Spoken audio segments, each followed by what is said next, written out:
반갑습니다. 우리 앞뒤 좌우 앞뒤로 우리 같이 한번 이 시간 인사하겠습니다. 반갑습니다. 잘 오셨습니다라고 인사할까요? 네.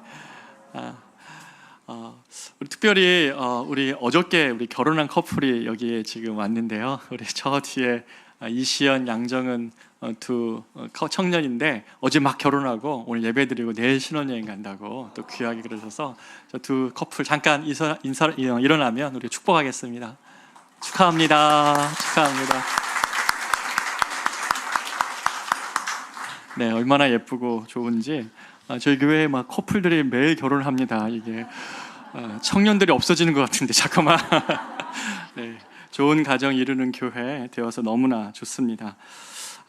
우리 이 시간에 같이 한번 하나님 말씀 나누기를 원하는데요. 창세기 3장 6절로부터 14절까지의 말씀을 우리 다 같이 자리에서 일어나셔서 한번 같이 읽도록 하겠습니다. 창세기 3장 6절로 14절의 말씀입니다. 6절입니다. 여자가 그 나무를 본즉 먹음직도 하고 보암직도 하고 지혜롭게 할 만큼 탐스럽기도 한 나무인지라 여자가 그 열매를 따먹고 자기와 함께 있는 남편에게도 주매 그도 먹은지라.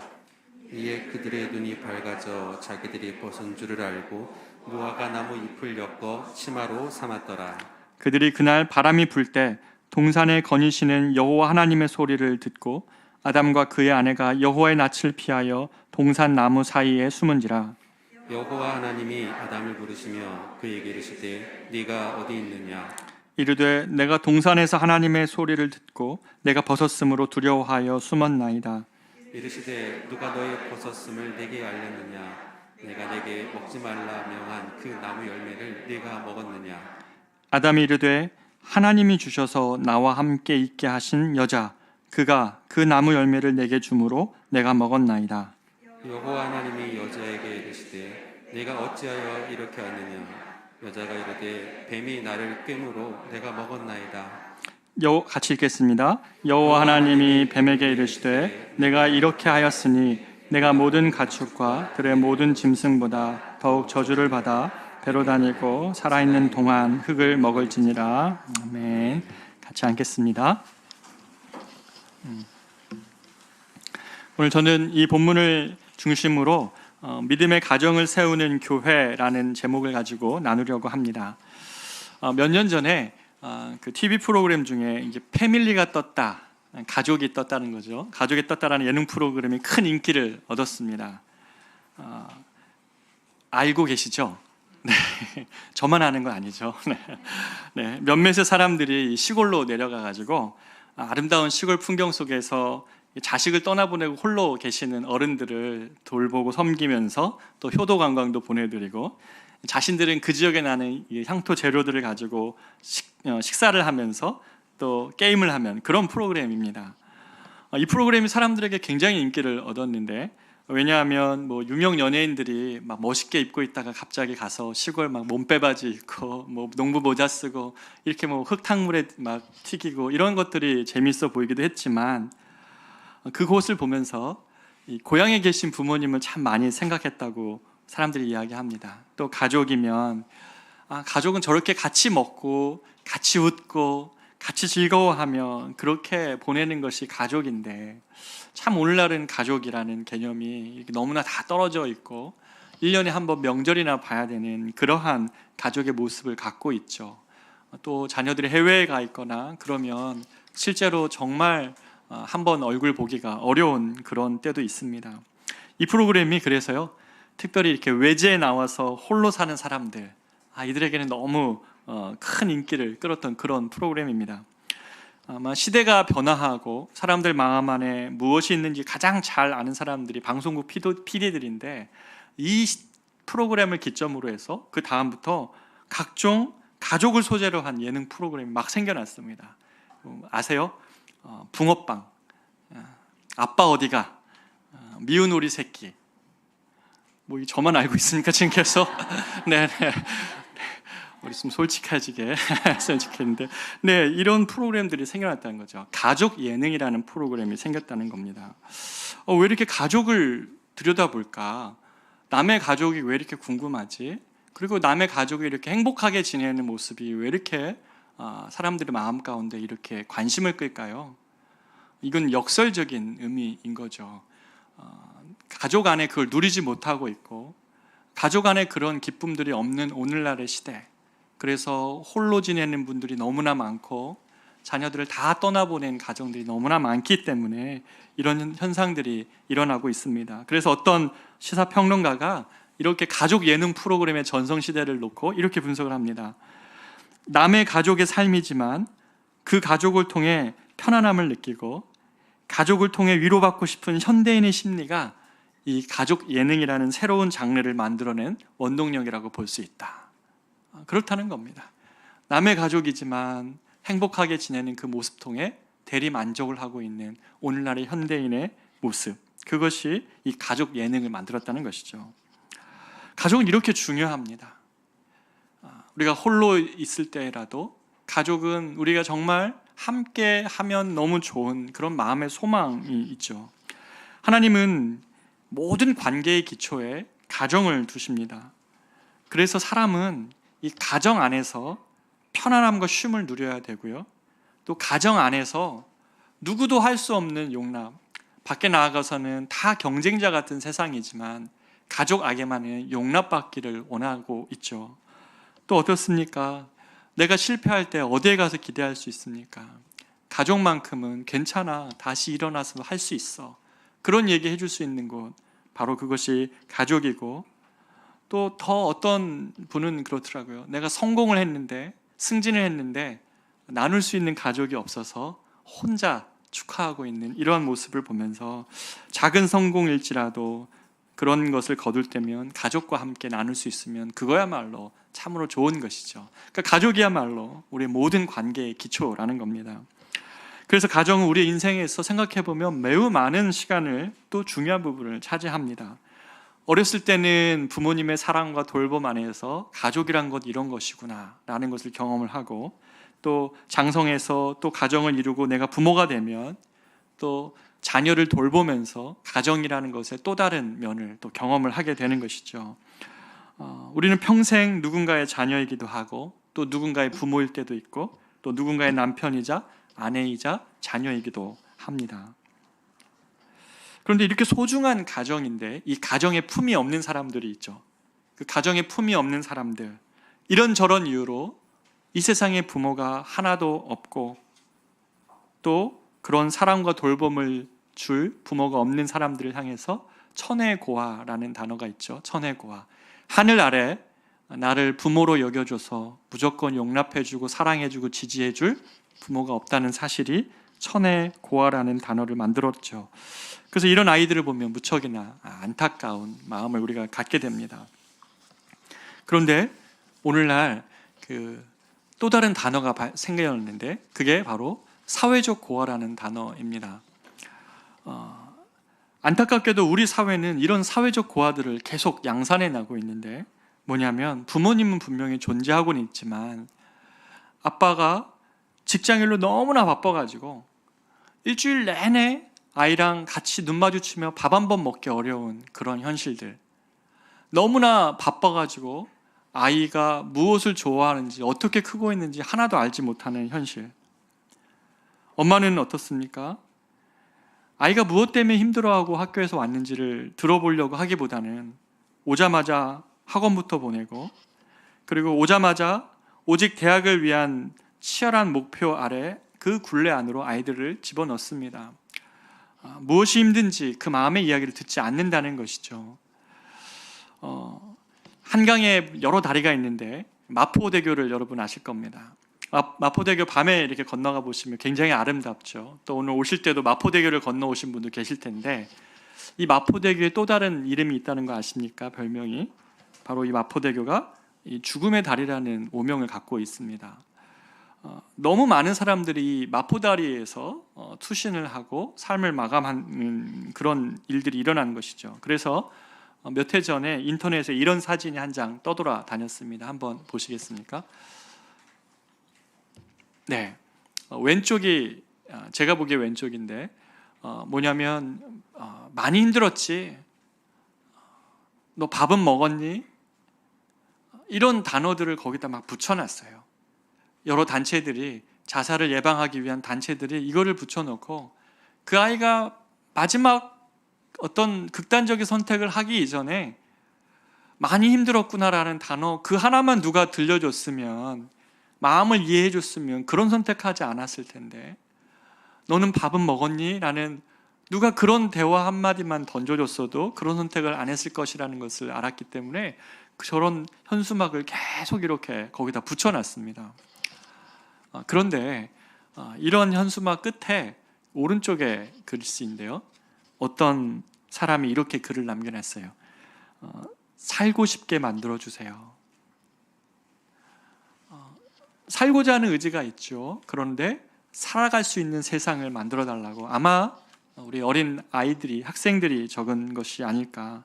기성세대보다는 아직 자라가야 될 학생이 만들어낸 또 글, 새겨놓은 글이 아닐까라는 생각을 하게 됩니다. 마포대교 관련해서 또 유명한 사진이 또 하나가 있습니다. 두 번째 사진인데요, 한번 보십시오.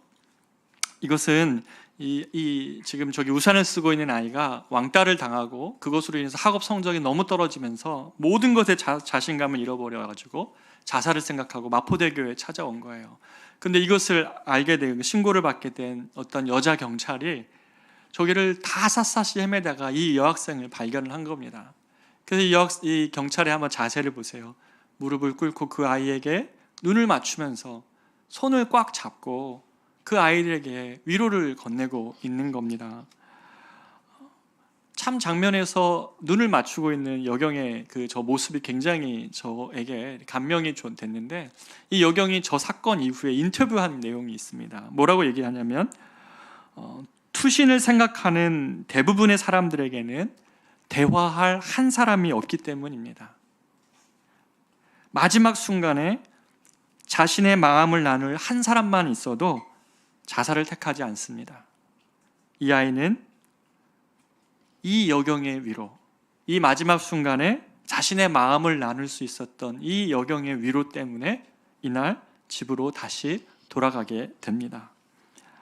대화할 한 사람, 마음 나눌 한 사람이 없어서 오늘날 너무나 많은 사람들이 비극적인 선택을 한다는 거죠.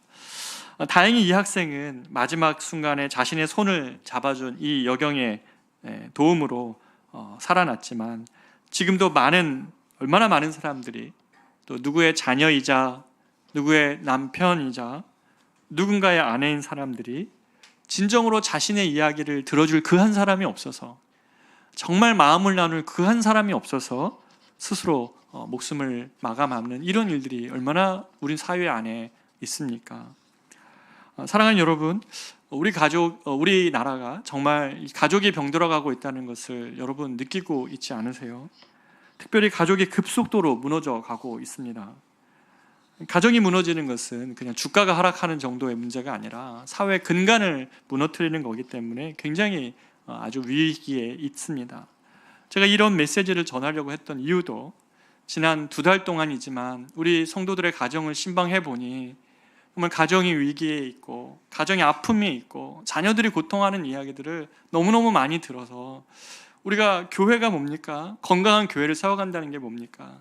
건강한 가정들이 존재해야 되고, 우리가 이 가정들이 정말 하나님 안에서 회복을 누려가는 것, 그것 없는 건강한 교회가 어디 있습니까? 우리가 가정들이 건강한 것이 너무너무 중요하기 때문에 이 말씀을 나누고 싶었습니다. 사단은 인간을 불행하게 만들 때 가정부터 깹니다.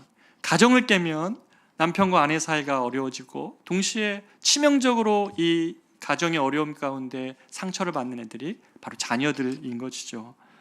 아빠와 엄마의 관계를 무너뜨리면 당사자뿐 아니라 자식들에게까지 씻을 수 없는 상처를 남기게 됩니다. 부정적인 권위의 모습을 가진 아빠의 모습 속에서, 때론 가족을 잘 돌보지 않는 아버지의 모습, 또는 부부간의 신의를 저버린 아빠 엄마의 모습 속에서 아이들은 정말 평생을 안고 갈 고통을 그렇게 갖고 자라가는 것을 봅니다. 그래서 그리스도인들이 이 시대를 살면서 여러분 정말 믿음의 가정을 지킨다는 것, 세워간다는 것이 매우 중요한 오히려 선교가 되고 있다는 것이죠. 그래서 우리 교회는 앞으로 이 가정을 세우는 일에 많은 힘을 쏟을 겁니다. 그렇게 하반기부터 많은 그러한 노력들을 할 텐데요. 가정에 관해서 우리가 말씀으로 교훈을 받을 곳이 성경에 여러 군데가 있지만 오늘 저는 창세기 3장을 중심으로 좀 이야기를 나누고 싶습니다. 가족하면 우리가 기억해야 될 첫 번째는 뭐냐면 하나님이 디자인하신 첫 번째 공동체가 가족이라는 겁니다. 하나님은 창세기 1장에서 자신이 지은 모든 피조물을 보시면서 7번이나 뭐라고 말씀하시죠? 보기에 좋았더라. 하나님은 7번이나 자신이 만든 세상을 보면서 보기에 좋다고 얘기했어요. 특별히 사람을 만들어 놓고서는 뭐라 말씀하시냐면 보기에 심히 좋았더라. 네. 제가 답을 얘기 안 하려고 막 엄청 노력했는데 보시기에 심히 좋았더라. 심히 사람을 만들었는데 너무 심히 보기 좋은 거예요. 그런데 그 주님이 이 3장에서 인간이 죄를 짓기 이전인데도 2장 18절에 이르면 뭐라고 얘기하시냐면 주님이 아담이 동산에 홀로 있는 것이 좋지 아니하니 not good 이렇게 얘기합니다. not good. 아담이 동산에 홀로 있는 것이 여호와 하나님이 이르시되 사람이 혼자 사는 것이 좋지 아니하니 내가 그를 위하여 돕는 배필을 지으리라 하시니라. 죄를 범하기 이전인데도 아직 온전하지 않은 형태가 있다는 거예요. 그거에 혼자 있는 겁니다. 하나님께서 선물로 주신 에덴 동산, 만약에 희소한 자원을 누려야 된다면 한 사람이 다 누리면 되잖아요. 그렇죠?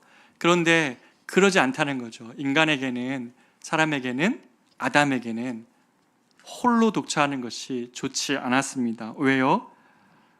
인간의 존재는 이 관계의 기쁨을 알거든요. 이 관계 속에서 나오는 기쁨이란 게 있어요. 왜 그렇습니까? 하나님이 누리셨던 기쁨입니다.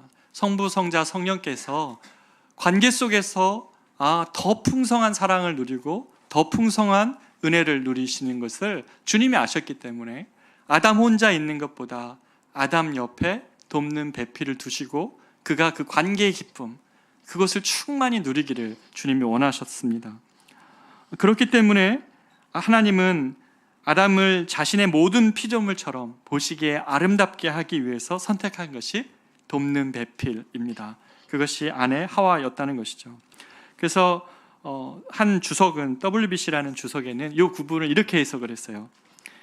어떤 사람을 돕는다는 것은 도움을 주는 사람이 도움을 받는 사람보다 더 강하다는 뜻을 내포하는 것이 아니라 단지 도움을 받는 자의 힘이 그것만으로는 충분하지 않다는 것을 의미한다. 무슨 말이냐면 어떤 사람들이 이렇게 해석해요. 여자가 남편을 도왔으니까 여자가 더 위대한 거다. 원래 도울 수 있는 거는 더 큰 사람이 돕는다. 같은 구절을 이제 그렇게 해석도 합니다. 그렇지만 더 바른 표현은 어떤 강약의 문제나 누구의 권위의 문제가 아니라 남자라는 존재가 하나님 보시기에 헬퍼가 좀 필요했습니다. 여러분 이것을 좀 잘 기억해 하셨으면 좋겠어요. 하나님 보시기에 스스로 완전하지 않아서 홀로 있을 때 완벽하지 않아서 그 옆에 두신 조력자, 헬퍼, 그것이 아내였다는 것입니다. 남성 중심의 사회 속에서는 이 헬퍼라는 의미를 완전히 왜곡하죠. 그래서 남성이 마치 우위에 있고 아내는 내 인생을 위해서 당신은 헬퍼야 이렇게 그렇게 종속시켜 버리지만 그렇지 않습니다. 남성 스스로가 홀로 있는 것이 좋지 않았고 완벽할 수 없었다는 주님의 오히려 말씀이라는 것이죠.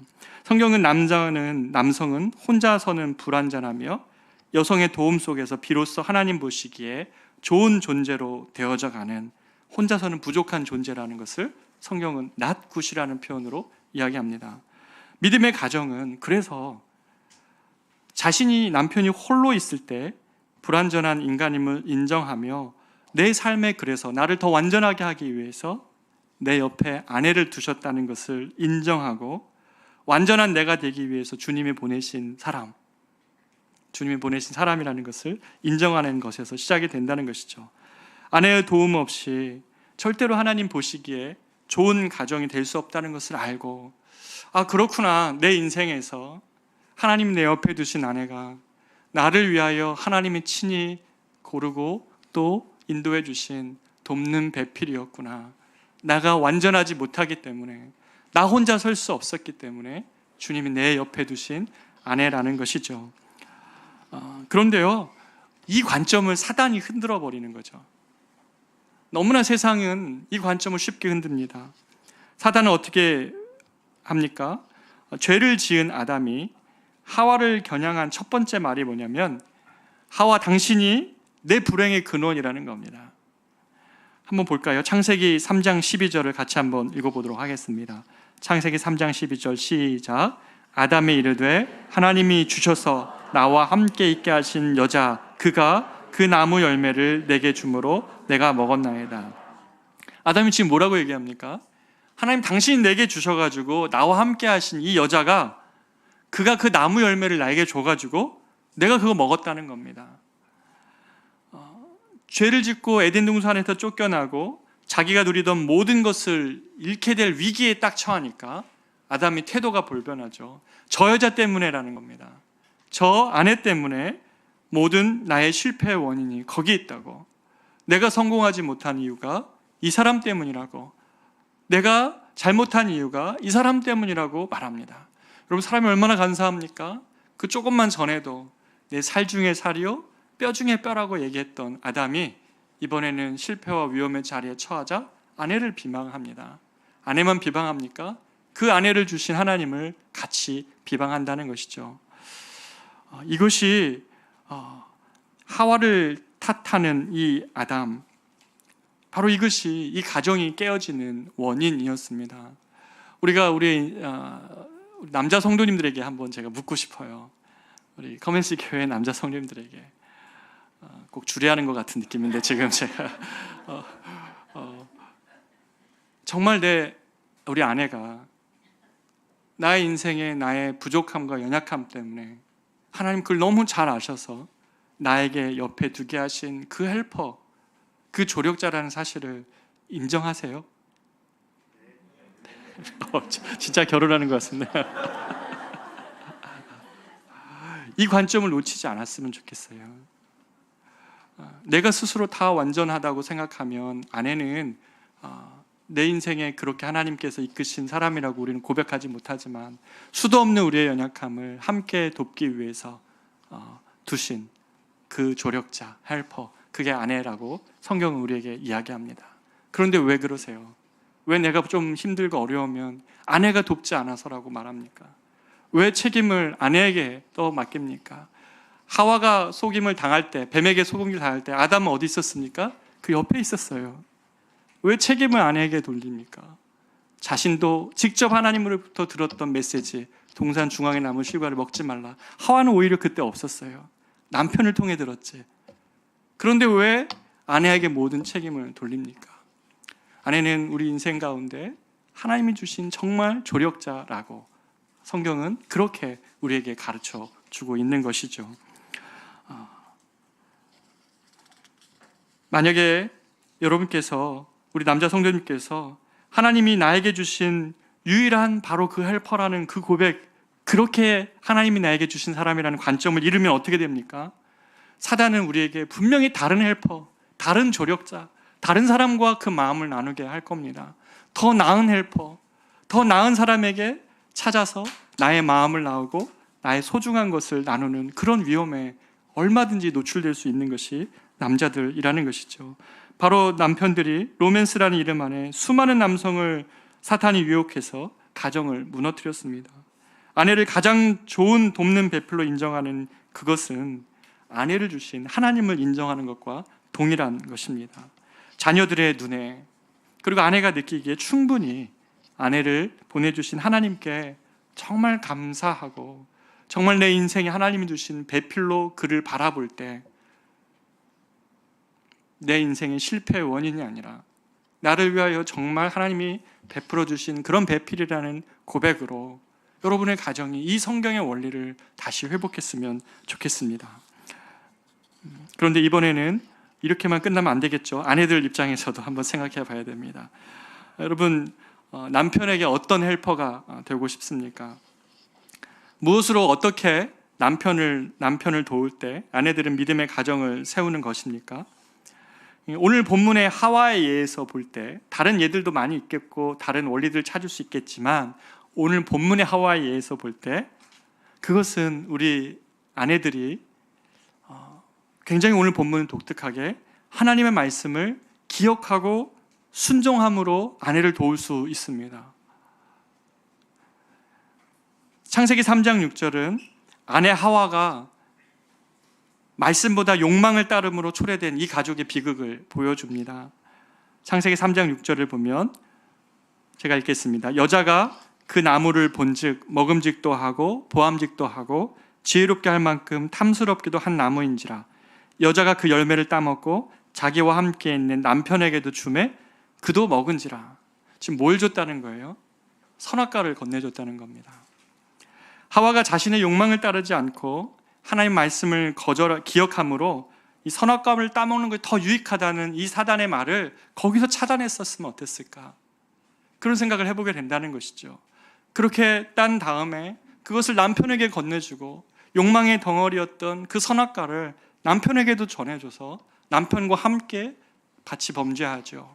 물론 저는 이 말씀을 전하면서 모든 책임이 아내에게 있다고 말하는 건 아닙니다. 아까도 말씀드렸지만 아담도 그 자리에 있었고 아담은 직접 하나님 말씀을 들었던 자입니다. 그러나 이 가정을 지키는 데 있어서 만약에 연약함으로 사단이 틈탄다면 우리 아내 되는 우리 자매들께서 이 가정을 지키기 위해서 남편을 지키고 아내를 지키고 이 가정을 지키기 위해서 하나님 말씀을 묵상하고 그 말씀을 지키고 그 말씀으로 남편에게 건네주면 어떨까요? 그 남편으로 자녀에게 건네주면 어떻겠습니까? 회사로 나아가는 남편 지친 뒷모습 보면서 내가 묵상한 말씀으로 남편에게 좀 보내주고 너무 힘들게 치열한 경쟁 속에 살아가는 우리 아이들에게 엄마가 묵상한 말씀으로 아이에게 좀 건네주면 어떻겠습니까? 이러한 것들이 성경이 말하고 있는 아주 기초적인 것들을 우리에게 실패하기 때문에 우리는 가정의 아픔을 경험을 하고 있습니다. 만약에 하와가 자신의 욕망으로 남편을 지배하려고 했던 것이 아니라 하나님의 말씀으로 만약에 나누었다면 아담과 하와는 하나님의 공급하심의 풍성함을 여전히 계속 누리면서 이 에덴 동산 안에 있었을 것입니다. 그러나 욕망에 이끌린 하와에 인하여 하나님께서 금하신 그 선악과를 따먹고 아담에게 건냄으로 인해서 남편인 아담까지 함께 파멸하게 됩니다. 사랑하는 우리 엄마이자 아내들, 여러분에게도 묻고 싶습니다. 정말 믿음의 가정을 세우고 싶습니까? 욕망보다는 말씀입니다. 내 안에 있는 욕망을 투사해서 남편에게, 아내에게, 자녀들에게 이야기하는 것이 아니라 정말 하나님의 말씀을 따라서 그 말씀을 건네주는 여러분이 되시기를 정말 축복합니다. 선악과 건네주는 것이 아니라 말씀 건네주는 우리가 되었으면 좋겠습니다. 이번에는 그렇지만 마지막으로 우리 자녀의 입장에서 한번 이 본문을 한번 볼까요? 아담과 하와에 의해서 볼 때 하나님은 이 아담과 하와를 어린아이로 만들지 않으셨어요. 성인으로 만드셨습니다. 그리고 바로 결혼하게 하셨죠. 무슨 말입니까? 부모의 사랑이 먼저라는 겁니다. 이들이 부모가 된 다음에 자녀가 있었고 연약한 자녀에게 부모의 사랑이 먼저 부어지는 것입니다. 비록 죄를 인하여 인간의 모습 안에는 하나님의 형상이 훼손되었지만 모든 부모는 자기 자녀를 향한 사랑함이 다 있죠. 모든 부모에게는 다 이 마음이 있습니다. 그런데요, 여러분, 한 가지 기억하셔야 됩니다. 자녀를 향한 우리의 사랑 안에도 우리가 죄로 인한 손상함이 있기 때문에 삐뚤어진 사랑으로 자녀에게 사랑을 베풀 수 있다는 겁니다. 사탄은 가정을 낄 때 이 부모의 자식 사랑을 교묘하게 비틉니다. 자녀를 사랑한다는 명목 아래 내가 못 이룬 꿈을 자녀들에게 투사하고 강요합니다.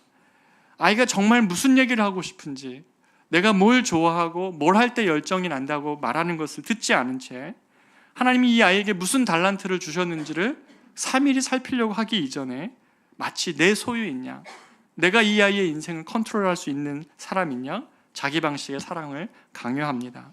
아이들은 친구 관계로 인해서 너무 고통한다고. 여러분, 이 마포대교에서 떨어진 아이들의 그 내용을 한번 살펴보십시오. 부모가 없지 않았습니다.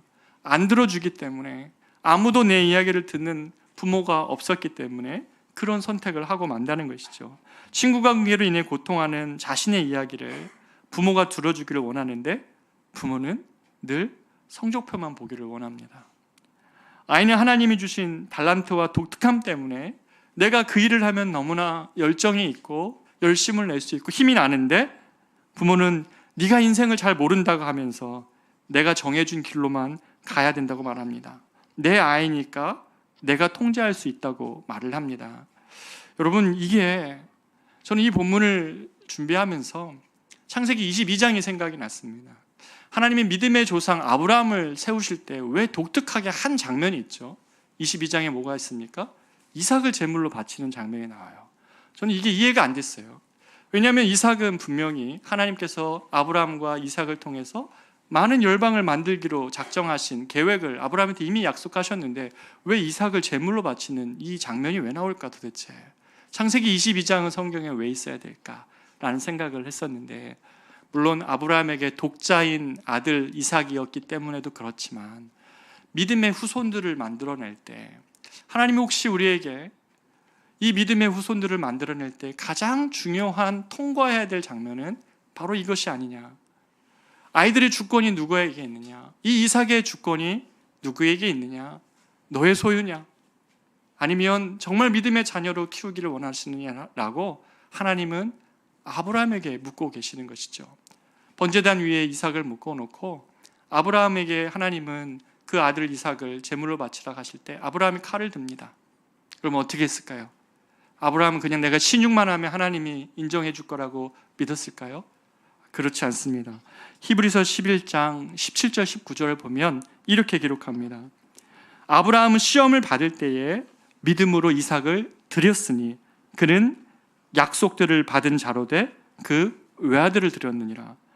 그가 하나님이 능히 이삭을 죽은 자 가운데서 다시 살리실 줄로 생각한지라.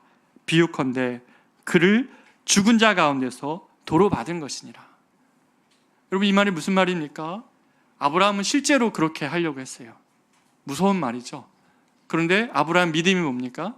하나님이 이 아이를 죽은 자 가운데서도 살리실 거라고 믿었다는 거예요. 아브라함은 실제로 그 마음에서 이삭을 하나님께 드렸어요. 그런데 하나님은 그를 막아서죠.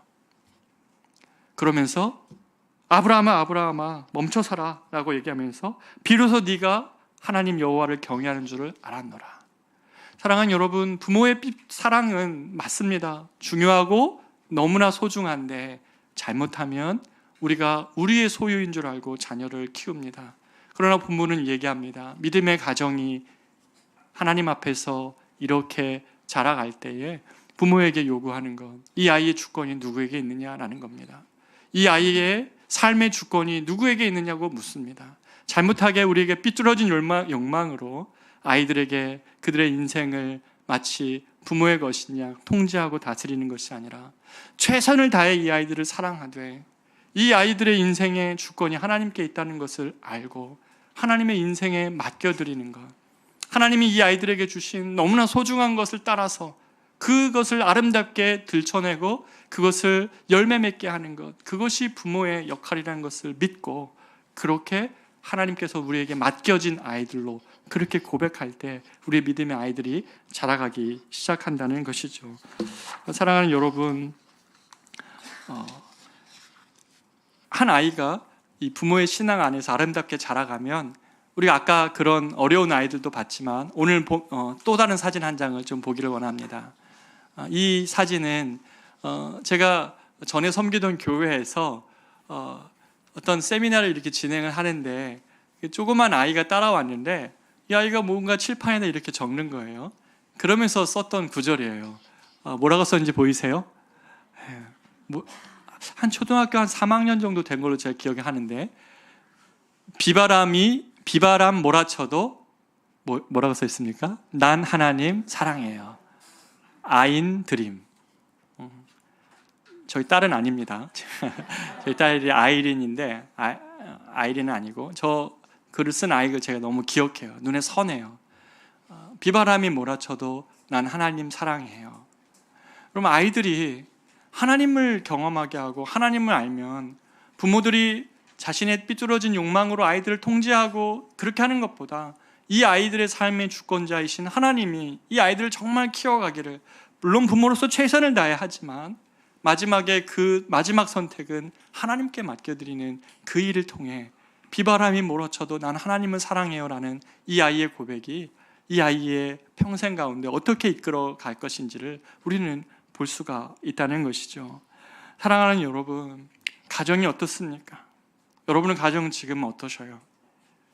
정말 내 옆에 있는 아내에게 당신이 나에게 하나님이 베풀어 주신, 이끌어 주신 가장 소중한 헬퍼, 모든 책임, 내 인생의 힘듦은 당신 때문이라고 말하는 것이 아니라 내가 부족했기 때문에 당신을 하나님 나에게 붙여주셨고, 내가 그로 인해서 충분히 감사하지 못했고, 내가 그런 시각으로 당신을 바라보지 못했다고 만약에 말해줄 수 있다면,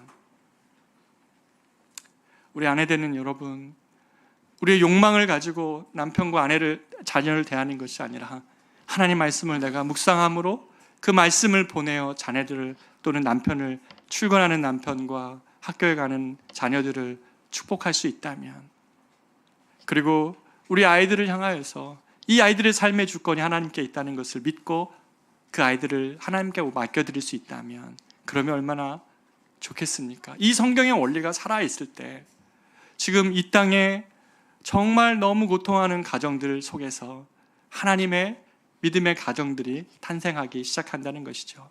2부 예배는 우리 청년들이 많이 예배를 드리기 때문에 이 말씀이 다가오지 않을 수도 있는데 부디 바랍니다. 우리 청년들에게 이 가정에 대한 모습을 정말 마음에 기억함으로 앞으로 우리 청년들이 이루어져야 될 가정도 그런 은혜가 누려지는 그러한 가정이 되기를 원합니다.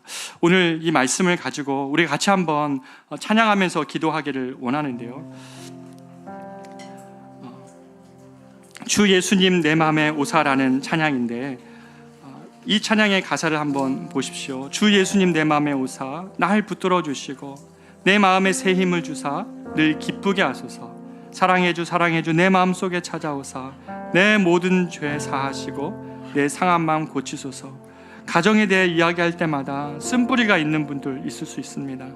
아픈 마음, 오늘 말씀이 너무 아프게 찔리게 되는 분도 있을 것 같습니다. 우리 이 시간에 우리의 모든 마음을 좀 담아서 이 찬양으로 찬양하시면서 같이 기도하기를 원합니다. 같이 찬양합니다. 주 예수님 내 맘에 오사, 주 예수님 내 맘에 오사 날 붙들어 주시고 내 마음에 새 힘을 주사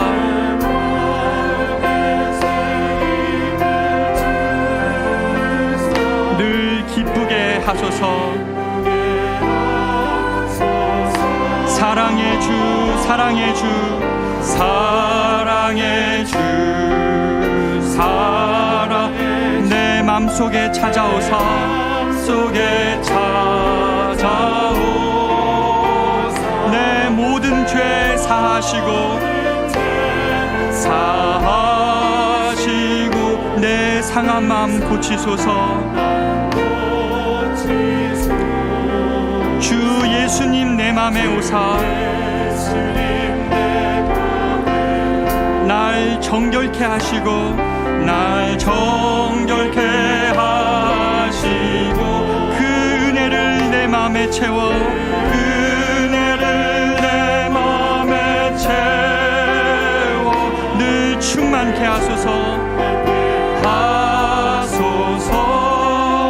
사랑의 주 사랑의 주 사랑의 주 사랑의 내 맘속에 찾아오사 내 모든 죄 사하시고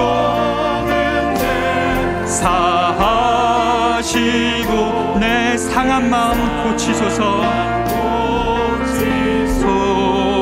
주 예수님 내 맘에 오사 내 맘에 오 내 길 인도하시고 주 주 성령을 내 마음에 채워 성령을 내 마음에 채워 늘 충만케 하소서. 사랑의 주 사랑의 주 사랑의 주 내 맘속에 찾아오사 내 모든 죄 사하시고 내 상한 마음 고치소서.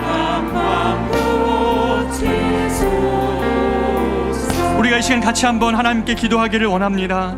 우리가 가정에 대하여 이야기하겠습니다. 가정에 대하여 이야기할 수 있는 많은 것들이 있지만 이 창세기 3장에 우리에게 주시는 이 원리를 우리가 잊지 않기를 원합니다. 여러분의 가정의 이야기는 어떻습니까? 여러분의 가정에는 정말 마음을 다할 수 있고 통할 수 있고 나눌 수 있는 그 한 사람이 여러분이 되고 있으십니까?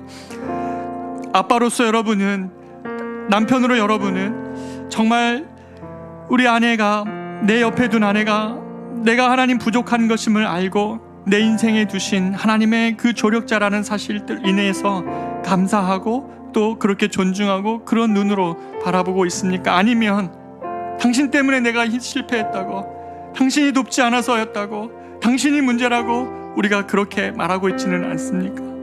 하나님, 우리 가정이 어디서부터 아픕니까? 하나님, 내가 욕망을 쫓아 살다가 아내와 남편과 자녀에게 그런 하나님 욕망을 투사하고 던져버린 것 아닙니까?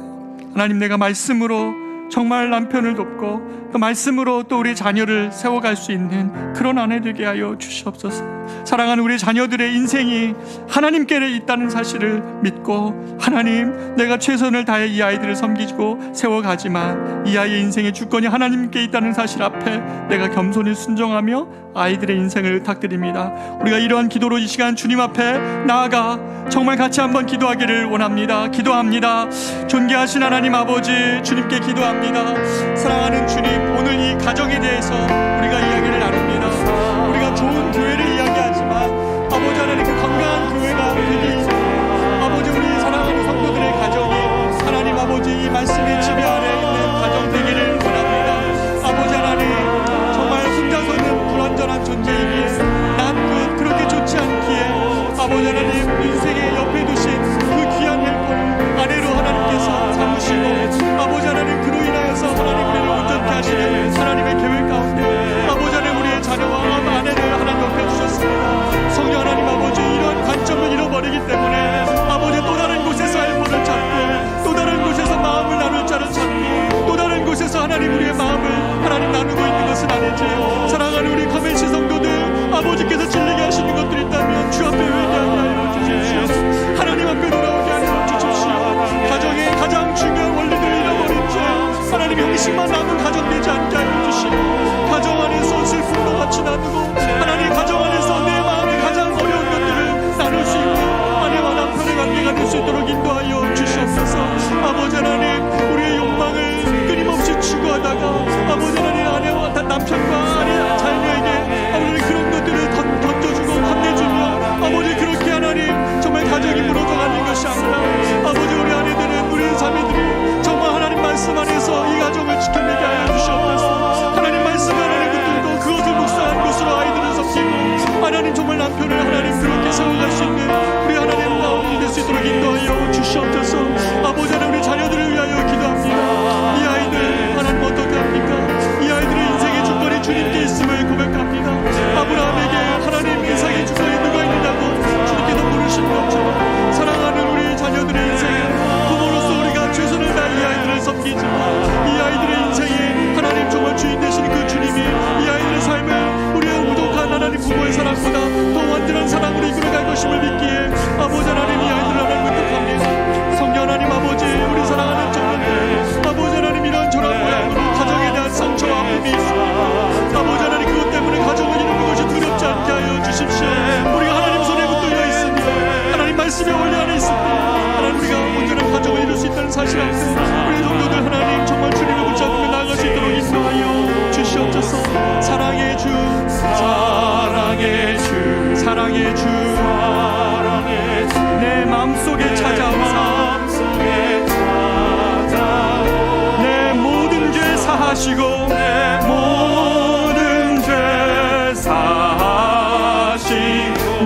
상한 마음 고치소서. 다시 한번 고백합니다. 사랑의 주, 사랑의 주, 사랑의 주, 내 마음속에 찾아오사 내 모든 죄 사하시고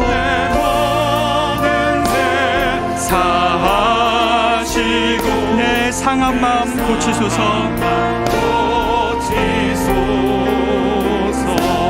우리가 한 가지만 더 위해서 기도하기를 원합니다.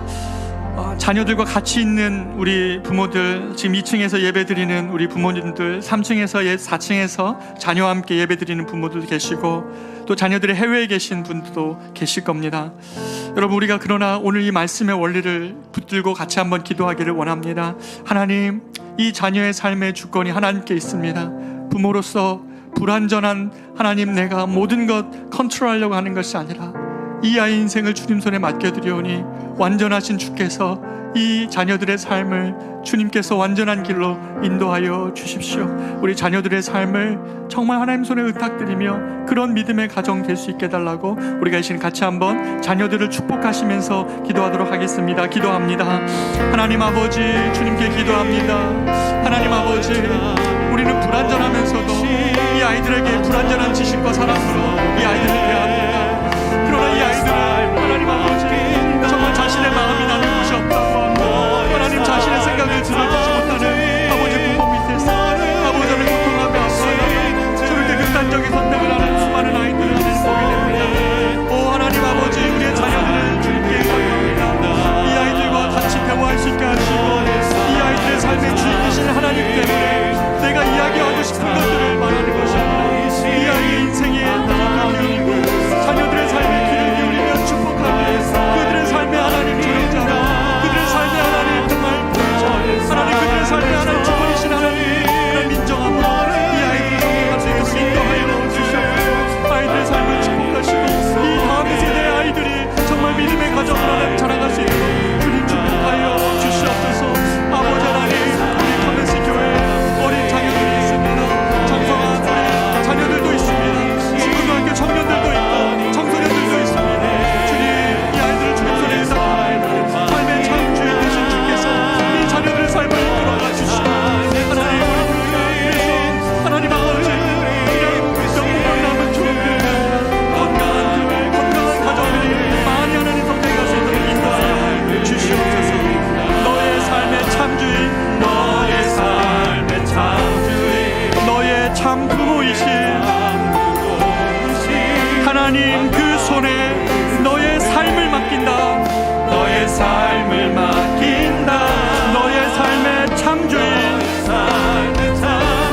너를 이끄시는 주 하나님, 그 손에 너의 삶을 드린다. 다시 한번 우리의 마음을 담아 고백합니다. 너의 삶의 참 주인, 너의 참 부모이신 하나님, 그 손에 너의 삶을 맡긴다. 너의 삶의 참 주인, 너를 이끄시는 주 하나님, 그 손에 너의 삶을 드린다. 존귀하신 하나님 아버지, 가정이 깨어짐으로 인해서 하나님 너무나 많은 사람들이 고통 가운데 있고 또 하나님 아픔 가운데 있는 소식들이 많이 들려옵니다. 하나님, 오늘 우리가 이 말씀이 우리 삶에서 작동되어지게 하여 주십시오. 우리 사랑하는 커맨시의 모든 교회 성도들의, 특별히 우리 남편들 가운데 이 아내를 바라보는 관점이 회복되어지게 하여 주시옵소서. 성경이 말하고 있는데 하나님 아버지, 우리가 정말 다른 생각으로 아내를 대하고 있었던 우리 생각을 용서하여 주시고 정말 혼자서는 불완전한 우리의 인생 가운데 하나님이 베푸신 가장 좋은 헬퍼로 하나님 여기고 사랑하고 섬길 수 있게 주님 도와 주시옵소서. 수많은 비난의 말을 그치고 하나님의 관점으로 아내를 바라보는 이 눈이 회복되어지게 하여 주시옵소서. 사랑하는 우리 성도들, 아내들을 위하여 기도하오니 정말 하나님 이 가정을 섬길 때에 욕망을 투사하고 던지고 그것으로 인하여 불평하고 아파하는 것이 아니라 하나님 말씀을 묵상하고 남편을 섬기고 그렇게 피곤한 정말 직장을 출근하고 있는 남편에게 주의 말씀을 묵상하여 보내주고 공부하러 가는 자녀에게 회사로 출근하는 자녀들에게 주의 말씀으로 그 아이들을 지킬 수 있는 우리 엄마들 될 수 있게 도와주시옵소서. 사랑하는 우리 자녀들의 인생이 하나님 손에 있습니다. 정말 온전하지 못한 나의 사랑과 지혜로 아이들을 섬겨가는 것이 아니라 최선을 다해야 돼. 이 아이들의 자녀들의 삶의 주권이 주님께 있다는 사실을 믿고 그 주님께로 의탁하는 하나님 그러한 현숙한 부모들 될 수 있도록 주께서 함께하여 주시옵소서. 그렇게 믿음의 가정이 많아지는 우리 커먼시 교회 되기를 축복하옵고 이제는 우리 구주 예수 그리스도의 은혜와 하나님의 말로 다 할 수 없는 사랑하심과 성령님의 인도 보호 교통 충만하심이 믿음의 가정 되기를 위하여 아빠로서 엄마로서 결단하며 돌아가는 사랑하는 모든 성도들의 가정과 삶과 일터 위에 이제로부터 영원토록 함께 있을지어다. 아멘.